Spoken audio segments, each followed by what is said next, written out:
Welcome back. It's all about inflation, inflation, inflation. And according to the National Bureau of Statistics, Nigeria's March inflation rate rose to 22.04% from 21.91% in February. The NBS disclosed this in its latest Consumer Price Index and Inflation Report. The recent figure showed a 0.13% point high when compared to February 2023 headline inflation rate. Joining me now is Dr. Afolabi Olowokere, Managing Director, Chief Economist, Analyst, Data Services and Resources. Joining me via Zoom. Great to have you on the show. Good morning. Great to have you also. So I'm fine, thank you. And it's a new high. 22.04%. Was this in line with your expectations? Yes. I think many people also expected that inflation should rise. And we all know the reason why. There are quite a number of things that are happening. Ideally, around elections, we always know what happened to prices. But in this particular case, the problem of election wasn't even the major source of the problem. But the cash crunch, we know what happened. People didn't have much money, even though that is also expected to have impacts on their spending power. But they were spending far more than they could have ordinarily spent. We have cases. We are also all Nigerians and we know what happened. There are situations where you want to buy things now or during that at the peak period that someone will tell you you have to have charges.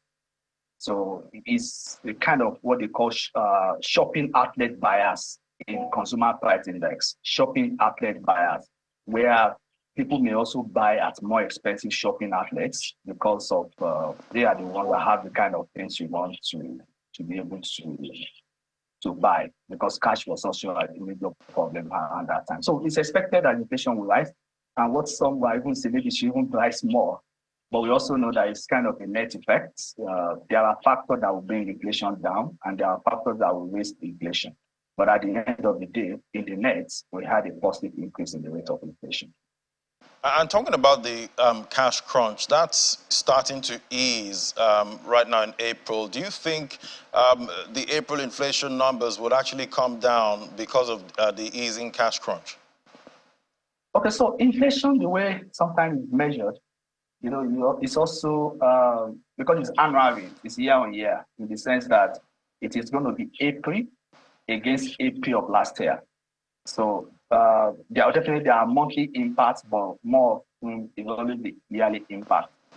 Another thing is that inflation can also have what they call a lag effect. Lag effect in the sense that past inflation can actually affect current inflation.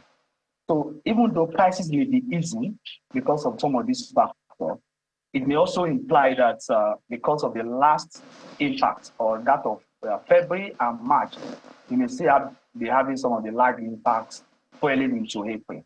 But by the way, one would expect April inflation to come down a bit and maybe something lower than that of March. But another thing we should also note is that people now are able to spend more. Before now, the fact that things are more expensive, you want to transport, and the Okada man tells you, if you have cash, pay 500, but if you are transferring, pay 550, and that added the cost. That is easy now to now. However, people may also be able to spend more now. There probably were delayed purchases, delayed expenditure. So they can be making those expenditures now. So some of these issues are more empirical. In other words, if you look at the lag effect, if you also look at spending behavior of people, and if you also look at the fact that we are comparing prices now against prices of last year. So ordinarily, one would have expected price to ease in April, but you can never tell. There are many factors that are also in play, especially given that inflation in Nigeria is more cost push. The factor that are also, around me now, I can see some cars also queuing up for fuel, even though that has a bit eased. So these are many factors that can affect inflation as we move forward. Level in nearly 2 decades now at 18%. Why are we not seeing the impact on the inflation rate? Okay, so I raised an issue that inflation here, CBN knows that, and many analysts also know this. Inflation around here is often cost push. as against demand pull, in the sense that it's not because people have too much money chasing fewer goods. It's also a problem, and more importantly, of fewer goods, productive capacity of the economy, absorptive capacity of the economy. Many things are around that we are not producing, that we are importing. If ordinarily we produce them, we may have lower or cheaper prices. And the cost of transportation, cost of doing business, if they are high, no amount of increase in monetary policy rate can solve that problem. They can solve the problem, like monetary phenomena are often in short term. They can have some short-term impact, but in the long run, you have no choice but to solve some of these problems. If you don't address them, if you continue to raise interest rates, the time is coming that you are going to stifle businesses who are going to be borrowing. In fact, in some principles in economics, if you continue to raise interest rates, it also contributes to the cost of doing business. It raises cost of